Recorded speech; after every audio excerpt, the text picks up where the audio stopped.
اس کے علاوہ ایک خاص بات جو ہم عام طور پر نہیں سنتے وہ یہ ہے کہ جو دو اشخاص یعنی حضرت موسیٰ، خروج کی کتاب میں ہے 33 باب اس کا 18 سے 20 آیت تک، حضرت موسیٰ کی یہ خواہش تھی کہ وہ خدا کا چہرہ دیکھیں، لیکن خدا فرماتے ہیں تو میرا چہرہ نہیں دیکھ سکتا، کیونکہ کوئی انسان نہیں جو مجھے دیکھے اور زندہ رہے۔ پھر یہی خواہش یہ تھی، وہ الیاس نبی، اس کا پہلا ملوک جو ہے اس کی 19ویں باب اس کی 11ویں آیت میں سے 13ویں آیت تک میں اس میں لکھا ہے، مگر خداوند آندھی میں نہیں اور آندھی کے بعد زلزلہ ہے، اور خداوند زلزلے میں نہیں اور زلزلے کے بعد آگ ہے، اور خداوند آگ میں نہیں اور آگ کے بعد باد نسیم کی آواز ہے۔ اور جب الیاس نے یہ سنا تو اپنے منہ کو چادر سے چھپایا۔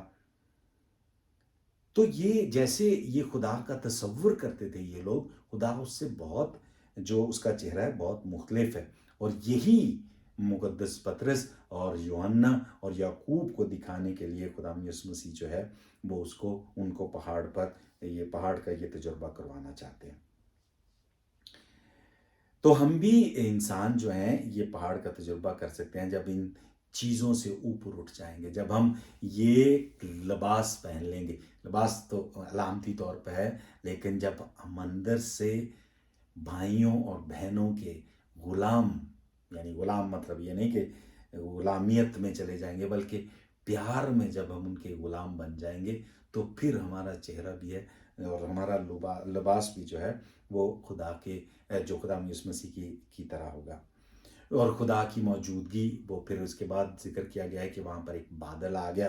خروج کی کتاب اس کے 14ویں باب اس کی 19ویں آیت میں، پھر 13واں باب اس کی 21ویں آیت میں دکھایا گیا ہے، جہاں خدا جو ہے اس کو اس بادل کے ذریعے سے اپنے اندر لینا چاہتا ہے۔ کہتا ہے مقدس پطرس کہتے ہیں کہ یہاں پر 3 ڈیرے بنائیں تاکہ یہاں بہت خوبصورت ہے، یہ تجربہ بہت خوبصورت ہے، یہیں رہتے ہیں۔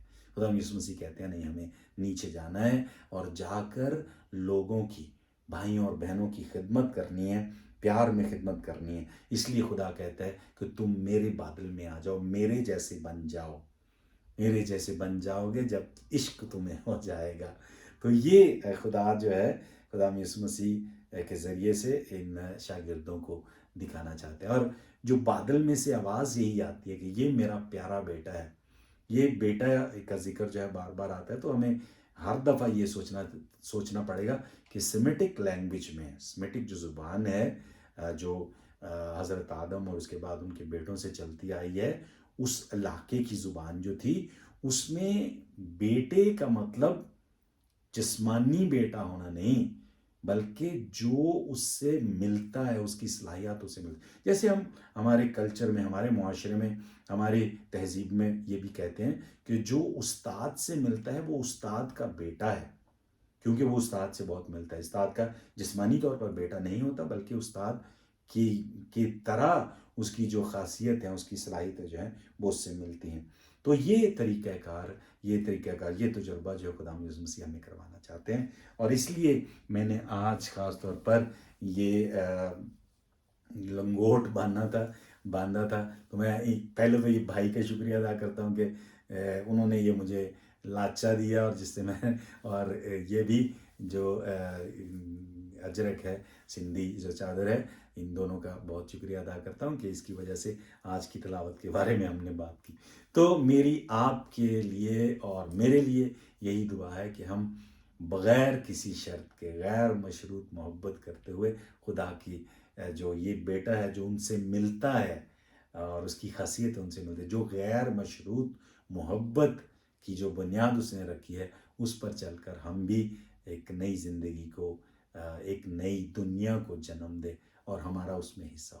تو یہ میری آپ کے لیے اور میرے لیے یہی دعا ہے۔ شالوم پیارے بھائی اور بہنوں، بچوں، ملتے ہیں اگلے ویڈیو میں۔